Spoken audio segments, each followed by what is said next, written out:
Il y a plus de 12 siècles, le grand saint Idriss Ier s'éteignait, après un règne de seulement quelques années. Et bien qu'il n'eut pas d'enfant durant sa vie, il laissa son épouse enceinte de 7 mois, la noble et valeureuse Kanza, fille du chef de la tribu Amazir des Awraba. Elle mit au monde un fils qui était le portrait vivant de son père. Et dès qu'il eut cessé d'être allaité, on lui donna une éducation complète et exemplaire. À 8 ans déjà, il savait tout le noble Coran par cœur. On l'instruisit également dans la tradition prophétique, la doctrine, la grammaire, la poésie, les sentences et les pensées arabes, dans l'organisation et la direction des biens. On le fit exercer à monter à cheval, à lancer le javelot, et on lui enseigna même l'art et les ruses de la guerre. À l'âge de 10 ans, Idriss II possédait toutes ces connaissances.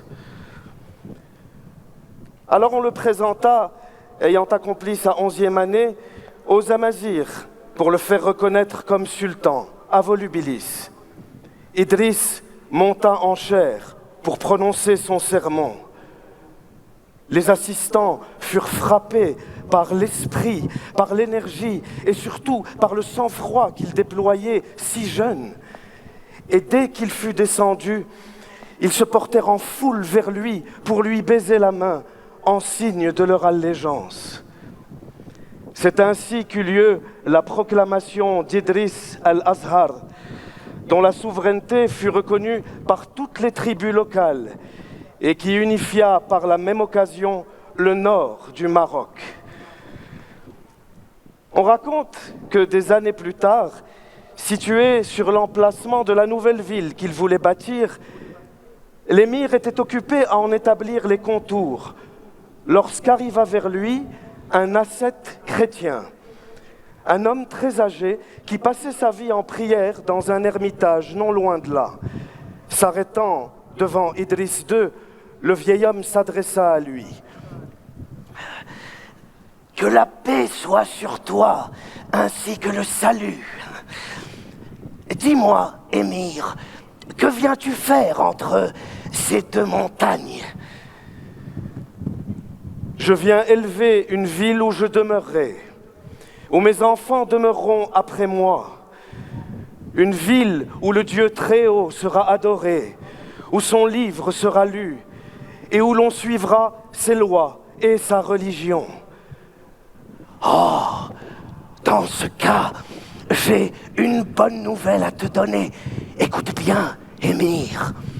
Le vieux solitaire chrétien qui priait avant moi dans ces lieux et qui est mort depuis 100 ans déjà, m'a dit avoir trouvé dans le livre de la science qu'il exista ici une ville nommée Saf et qui fut détruite il y a 1700 ans, mais qu'un jour, oui, un jour il viendrait un homme appartenant à la noble famille des prophètes.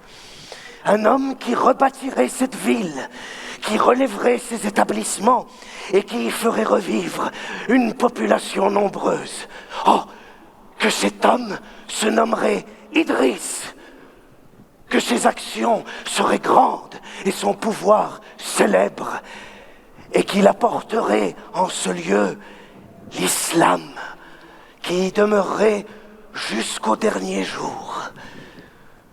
Loué soit Allah, je suis cet Idriss. Ce matin-là, le premier jeudi de Rabi' al-Awwal, en l'an 808, Idriss II traça le plan de la ville de Fès.